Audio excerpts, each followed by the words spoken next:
pessoal, está começando mais um episódio do nosso podcast Os Herdeiros de Darwin. E hoje nós vamos falar sobre descobertas científicas que mudaram a história do mundo. Bom dia pessoal, meu nome é Luísa e como historiadora de formação eu venho aqui contar que nós temos várias descobertas maravilhosas e riquíssimas para contar para vocês. Bom dia gente, meu nome é Ana Amélia, eu sou representante da biomedicina. A coisa que mais me impressiona na ciência é a capacidade dos estudos. Antigamente salvavam e salvam vidas rotineiramente. Fala galera, tudo bem? Eu sou o Márcio, sou estudante de medicina e eu já vi na prática como a medicina auxilia no cuidado com a saúde. Oi, me chamo Natália, sou da psicologia e é preciso entender o impacto de certas descobertas científicas, não apenas nas questões puramente físicas, mas também nas questões emocionais e como nos determinamos no mundo. Fala meus queridos, bom dia, aqui é Luiz da Física e a ciência é muito mais que fórmulas, é entender o universo e como podemos mudar nossas ações através da ciência. Oi gente, meu nome é Nanda, muito obrigada pelo convite aqui no podcast. Eu sou estudante de engenharia biomédica e a tecnologia e a ciência elas andam juntos e as descobertas atuais, elas são a prova disso. Bom, antes de iniciar esse episódio, eu conversei com a minha convidada Luísa, que é historiadora, para selecionarmos 3 descobertas científicas que mudaram a história do mundo. Hoje nós vamos falar sobre a penicilina, sobre a estrutura do DNA e também sobre a vacina do RNA mensageiro, que foi um completo destaque na Covid-19. Então, para iniciar o nosso podcast, eu acho interessante nós falarmos sobre a penicilina, né? Sim, então Rafa, a penicilina ela foi descoberta em 1928 por Alexander Fleming, por acaso. Porque ele percebeu que em uma das suas culturas de bactéria, um fungo contaminou e as bactérias pararam de crescer. Ou seja, esse fungo foi antibacteriano. Interessante. E esse foi só o começo, da era dos antibióticos, que ajudou a salvar diversas vidas e poder prevenir de várias doenças, como a sífilis, por exemplo. E nós analisamos um artigo da Revista de Saúde Pública, Cielo, que mostra como as taxas de mortalidade reduziram com a descoberta da penicilina, especialmente nos países que propuseram políticas de acesso a antibióticos. Foi muito bom que ele iniciou realmente esse processo de descoberta de antibióticos. Muito interessante. São políticas públicas de acesso a antibióticos que alguns países não fizeram e assim não reduziram essas taxas. E como vocês falaram, juntamente com o desenvolvimento da penicilina, com as descobertas, a gente tem que falar sobre a estrutura do DNA, como isso evoluiu com o tempo, assim. Então, partindo desse ponto, em 1953 a gente teve a descoberta do DNA, a sua dupla hélice, a partir de James Watson e de Francis Crick. E a gente antes também teve a descoberta de todo esse sistema através de Rosalind Franklin, que também foi uma historiadora e que não apareceu muito na história nesse momento. Inclusive, isso foi muito nos meus estudos em jornalismo científico. Ela foi muito excluída da história justamente por ser mulher e tal, e focaram só nos 2 homens, né? Isso foi uma questão de estudo na faculdade. E nesse período a gente entende também até, inclusive, a estrutura, que antes a mulher não tinha esse direito, esse momento de fala e de voz. Na história, inclusive, na ciência, que hoje a gente faz parte disso. Hoje o maior número de mulheres está na medicina. Com certeza. E podemos observar que fizemos pesquisas na Cielo, aconteciam muitos diagnósticos precoces e terapias gênicas, isso. E também a gente não pode perder de vista que existe a epigenética, que é o campo que estuda como o ambiente pode interferir nos nossos genes. E aí as questões como traumas, como hábitos diários, podem alterar nossa expressão genética. Então não é só sobre doenças a que a gente está conversando aqui. É sobre o comportamento humano, sobre a hereditariedade e sobre como o ambiente que a gente se coloca pode influenciar na nossa vida e na nossa saúde mental. Sendo assim, a gente vê a importância desse estudo, como ele contribuiu para mudar o nosso mundo, porque hoje a genética é uma coisa muito conhecida, a gente estuda muito no ensino médio, na faculdade, então foi muito importante essa descoberta para o desenvolvimento humano. Perfeito. Uma ferramenta que chegou para dar o sprint da ciência em si. Então, o código genético, a descoberta da genética é essencial para a ciência, para se fazer ciência. E agora, né, a gente falando sobre esse desenvolvimento enorme do DNA, a gente não pode também deixar de falar do RNA. Né? O RNA com essa potência enorme, e agora, na verdade, a gente vai falar de tecnologia de ponta, né, gente? A Pfizer, a Moderna, com mais de 20 anos de pesquisa com vacinas sobre o RNA mensageiro. Nada mais justo, né, do que ressaltar isso aí também. Sim. Então, Nandinha, e uma coisa interessante é que justamente essa vacina de RNA mensageiro, ela foi proposta de uma forma inovadora e nos ajuda de forma rápida, né, com uma resposta rápida contra os vírus. Ela vai produzir ali uma proteína através de alguma fita molde, conseguindo identificar, decodificar todas as proteínas do vírus e combater esse vírus. Isso é muito eficiente como uma tecnologia de ponta, como você falou, porque justamente vai ser bem direcionada no combate do vírus e ainda vai ser rápida, vai ser muito eficiente. E assim, para contribuir com o que o Luiz falou, nós temos artigos publicados no PubMed que eles ressaltam a importância da vacina de RNA no Covid-19. Foi algo que foi de extrema importância, né, para a evolução da tecnologia, da ciência, e isso abre portas para que novas vacinas contra o HIV e o câncer, que não existem, não foram publicadas ainda,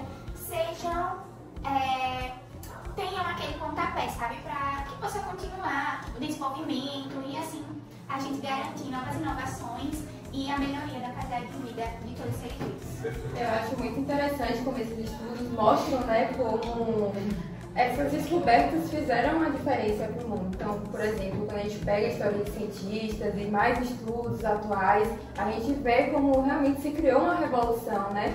Igual na Covid-19, né? Que a gente teve muitos estudos para criar uma vacina de forma rápida. Apesar de haver muito negacionismo, muitas questões embaixas, e até questões políticas sobre a vacina, a gente realmente teve estudos, a gente teve comprovações, né, de uma vacina e tudo mais. Então, realmente é interessante ver como esses estudos foram importantes para o nosso dia. E não podemos negar isso, até pelo que Nanda falou, que são muitos anos de estudo, muito ano de embasamento, não é do nada que veio. Você tem toda uma teoria, tem todo um estudo detalhado para que possa ser executado, né? Ninguém acaba sendo cobaia de um experimento que foi feito aleatoriamente, tem todo um estudo. A ciência vem trabalhando há muitos anos para que a gente consiga ter essa efetivação do estudo científico. Isso, a gente entende, né? Tipo assim, uma coisa nova tá chegando ali pra gente, a gente fica realmente com medo de ser cobaia daquilo e ter reações adversas e tudo mais.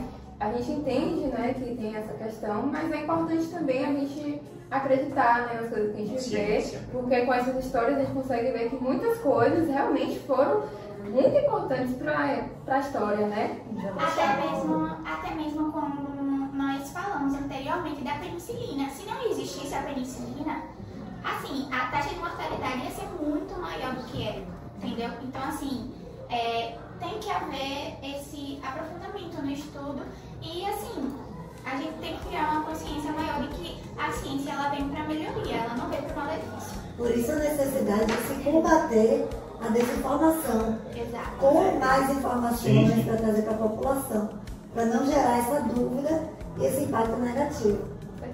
Puxando o gancho, né, como sou historiadora, a gente lembra também da peste negra e da gripe espanhola, que foi uma epidemia muito grande no mundo. Né? Além da Covid-19, a gente já teve essas epidemias antes.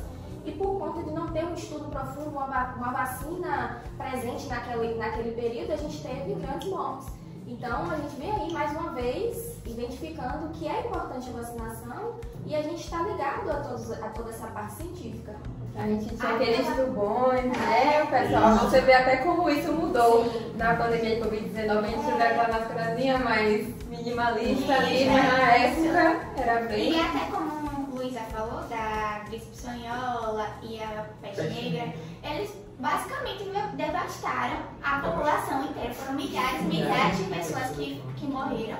E assim, não existia nenhum controle sanitário, não existia, as condições de higiene eram péssimas.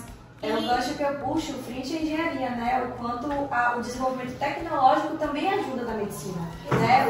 Os aparelhos, os procedimentos, o manuseio mesmo, o quanto o desenvolvimento dos materiais foram desenvolvidos, né, durante o tempo e como isso afeta a medicina drasticamente e de uma forma muito boa. A gente tem cada vez mais tecnologias de ponta que acompanham o desenvolvimento da tecnologia, então isso é de extrema importância e muito bom ressaltar aqui junto com a mesa. Também das políticas públicas, né, que nesse período a gente não tinha uma visão, os políticos antes não tinham essa visão do cuidado, da higiene, de estar ali presente para melhorar a vida das pessoas. O esgotamento nas ruas não tinha, então isso também influenciava na questão do aumento dessas doenças, né? Da proliferação desses tipos de doenças. Isso, e também assim como você falou agora, é importante atrelar tudo que nós falamos, tipo assim, Nanda, tecnologia, você falou tipo da história, e nós temos a maior conscientização da importância dessas vertentes através da educação. Por isso que é muito importante atrelar a educação, a tecnologia, as histórias passadas, a ciência, para que as pessoas tenham um conhecimento maior e haja uma quebra de tabus e tudo mais, porque como nós falamos, né, todas essas vertentes foram muito importantes para o desenvolvimento. A gente, ainda adentrando nesse mundo de vacina, eu acabei de me lembrar de uma vacina, da primeira vacina que foi descoberta, que foi a vacina da varíola. Ela foi descoberta por Edward Jenner, se eu não me engano, em 1796. E esse cientista, ele começou a perceber que as vacas eram afetadas pelo vírus da varíola, só que de uma forma mais leve. Então, ele teve um ímpeto de manipular esse vírus mais leve para que nós pudéssemos nos vacinar com aquele vírus enfraquecido e assim criarmos os nossos anticorpos contra o vírus mais forte, que era normalmente, né, o que a gente era atingido. E a partir disso foi criada a primeira vacina do mundo, né? E com essa descoberta, mais ou menos em meados de 1980, a varíola foi erradicada. E foi assim uma grande revolução no mundo científico e na sociedade em geral, porque era uma doença que acarretava milhares de mortes anualmente e foi simplesmente erradicada. Eu lembrei também, gente, que antigamente a gente não tinha a questão de ser vacinado através de agulhas. A gente era vacinado através de era mais ou menos uma máquina que ela injetava na gente esse produto através de pressão. Então era um jato que a gente recebia no braço, não era assim como é ali no olho, a vacina, toda aquela limpeza, higienizada. Antigamente não, você ia pra fila, recebia um jato e pronto, tava vacinado. Mas salvou muita gente, né? Então a gente pode ver que a ciência ela é fruto de uma comunicação, de um trabalho coletivo, cheio de desafios, de esperança, né? Por isso a necessidade, como a gente falou no início, de se combater a desinformação, as fake news, né, que são faladas hoje em dia. Inclusive tem uma pesquisa, tem várias pesquisas, né, da Science de 2022, por exemplo, que fala do quão bom é se investir em uma comunicação mais ativa, de estratégias, né, de comunicação, para poder gerar uma confiabilidade na população. Então, não adianta a gente ter tantos anos de estudo, a pessoa se debruçar, os cientistas, os pesquisadores, e não investir numa comunicação estratégica para a população que não entende tanto às vezes, ou entende mais do que a gente imagina, mas é necessário que a gente priorize também essa forma de comunicar as descobertas, para gerar uma confiança mesmo.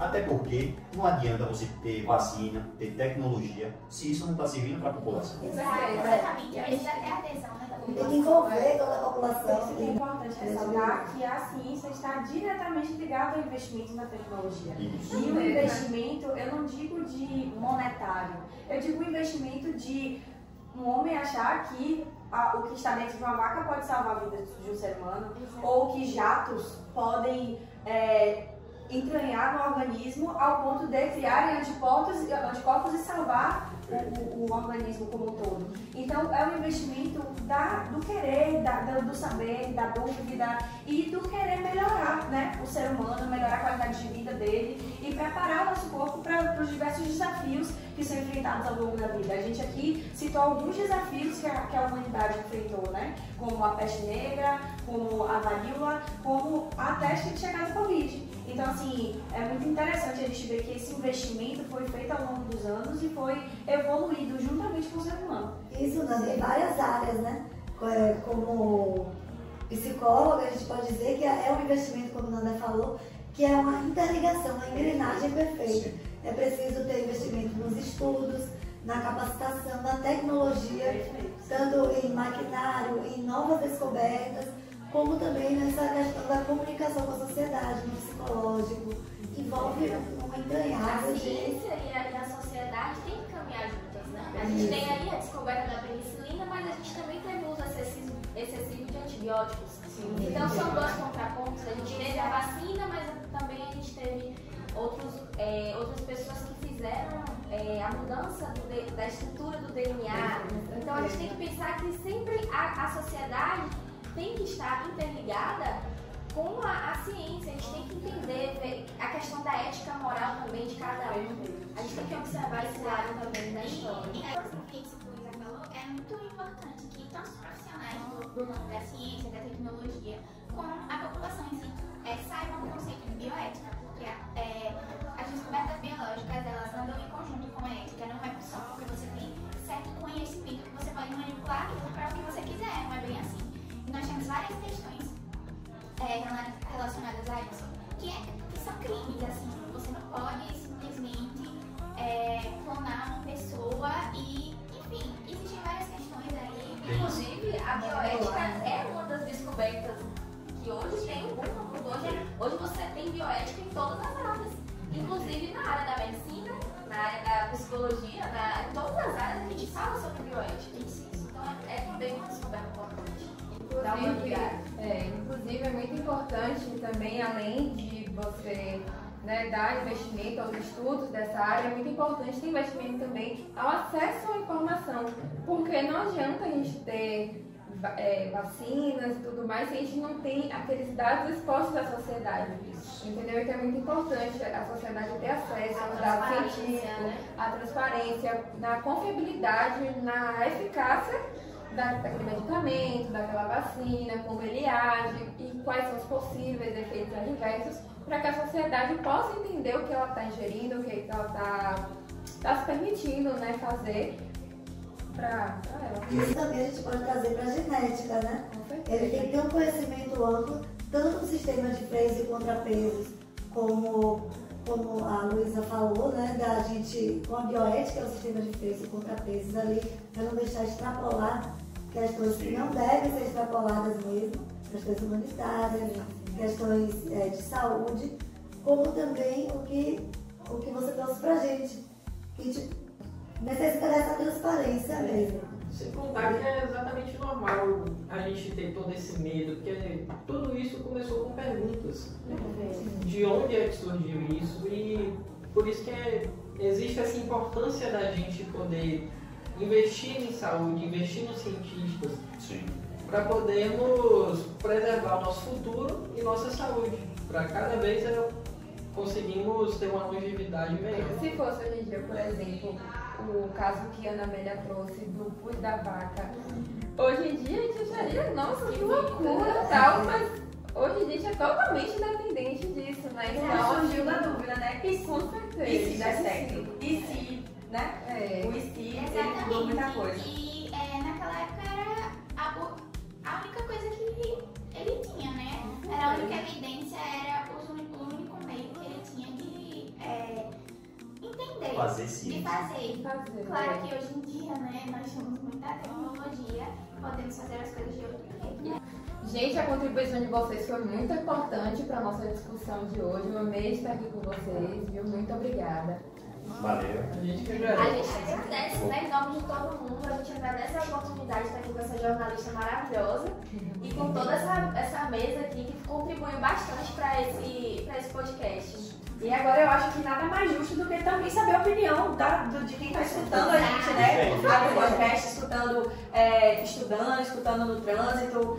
Esse videocast, esse podcast, na verdade, é muito flexível, né? Esse acesso é muito interessante. Então, muito obrigada, Rafa, mais uma vez. E saber o que eles acharam, né? Qual foi a curiosidade que eles mais gostaram aí em casa. Saber se tem alguma contribuição para dar a Rafa aí nos comentários. Só estamos todos ouvindo. Deixa o like, ó, se inscreva aí também. E comenta aí embaixo qual o próximo tema do podcast que você quer ouvir. Os herdeiros de Darwin agradecem. Tchau, tchau!